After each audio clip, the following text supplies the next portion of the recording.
દવા હેઠી સાચજો ગામની માંડવી કરતા આપણે માંડવી નંબર 1 થવી જોઈએ. હું કહું હજી એક ડબલું લઈ આવી ને. હવે તું ડબલાની રેવા દે અને મારી વાત સાંભળ. હવે આમાં કઈ થાય એમ છે નહીં. રોટાવેટર માર દઈ ને આમાં અડદ વાવી જાય. આમાં કઈ બીજું કઈ હવે થાય નહીં. પૂરું થઈ ગયું કામ આનું. વેજિયા તારી માંડવી હવે પતી ગઈ હવે પીરી રેડ કમરો થઈ ગયો.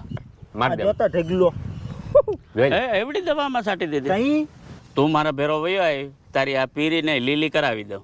એવું હોય હા તો આજના તો કામ થઈ જાય. આ હું લઈ આવ્યા કોથળીઓ બે. આ છે જિંદા, હા આ કોસામિલ ગોલ્ડ, બેયની જોડી નંબર 1. જોડી આમે થેલી પડી હોય તો જોડી જેવી જ લાગે, કરણ અર્જુન જેવી. અને આ મૂછું હોય તો નથુ લાલ જેવી. વાહ રે વાહ. કેમાં મને એક એ વિચાર આવે કે આ આવડી થેલી મારા ખેતરમાં પૂરી કેમ થાય? આમાં ઉડાડ નાખું કે પંપમાં નાખી? એટલે તું ગમે એ રેતી અથવા ભીની માટીને લોયામાં નાખી ભેરી નાખી અને તું છંટકાવ કરી સમજાય. આના પર કેટલું આને નાખવું વીઘા? જો છે ને આ પ્રતિ એકર 8 કિલો જિંદા. હા આ કોસામિલ ગોલ્ડ છે એ પ્રતિ એકર 100 કિલો. એક જ 100 કિલો અને ઓલું 8 કિલો. હા કેમાં તું મને છે ને શુદ્ધ ગુજરાતીને સમજાવી દે કે આ ફાયદો શું કરે? જો એકતા માંડવીના મૂળ હોય ને હા એનો સારો વિકાસ થાય, મૂળિયાનો વિકાસ, પાંદડાનો વિકાસ થાય, પાંદડાનો વિકાસ.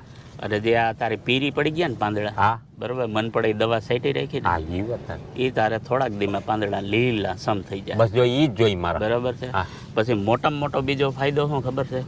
જેથી તારે પાક ઉતરે ને, હા બરોબર છે, તેથી માંડવીનો જે ડોડવો હોય પોપટો હોય હા એમાં વજન વધે. આ કપાઈની તારે ટકાવારી વજનદાર આમ ભરાવદાર ડેડવો, ટકાવારી પૂરી ટકાવારી પૂરી. અને હા વજન વધ્યો એટલે તેલ એ વધશે માંડવીમાં. હા હું ઈ વિચાર કરું. સમજાય કે ગુણવત્તા વાળો ડેડવો.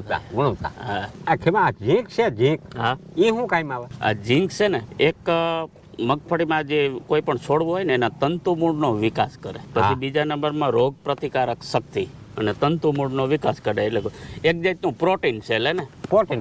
હા આ પીરાય મારો ઈ થેલી આ હે ને આનો મગફળી આપણે છોડવા હોય ને એનો પીએચ સમતુલિત રાખે, સમતુલિત કરે. સમજાઈ ગયું?